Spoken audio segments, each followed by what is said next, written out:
If a commission of 10% is given on the marked price of a book, the publisher gains 20%.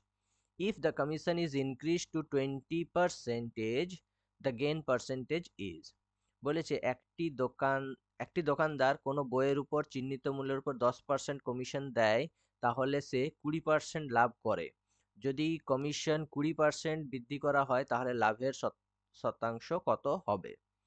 ভাবো MP বলে দিয়েছে এখানে কত, ধরে নিই এক্স, তাহলে 10% ডিসকাউন্ট দিচ্ছে, ডিসকাউন্ট 10%, তাহলে এমপি দেওয়া থাকবে আর ডিসকাউন্ট দেওয়া থাকবে, তখন কি বেরোবে?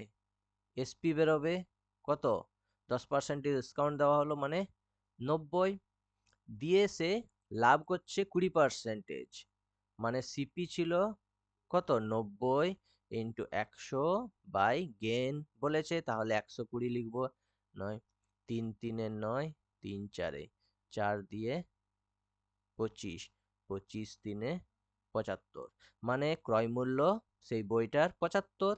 এখন কি বলেছে? If the commission is increase two 20%, তাহলে 20% যদি ডিসকাউন্ট দেয় তাহলে এসপি কত? 80, তাহলে তার গেন পার্সেন্টেজ চেয়েছে, গেন পার্সেন্টেজ কত হবে? এসপি হচ্ছে 80, সিপি হচ্ছে 75, মানে 5 টাকা গেন করছে। 75-এর উপর সিপি সবসময় নিচে, ইন্টু 100, তাহলে 5 দিয়ে 15, 5 3 5 দিয়ে 20, তাহলে 20/3 মানে 6 3 18, 6/2/3%। ঠিক আছে, সোজা আছে। জিনিসগুলো জানতে হবে আগে, কি বলতে চেয়েছে প্রশ্নতে, তবেই সোজা।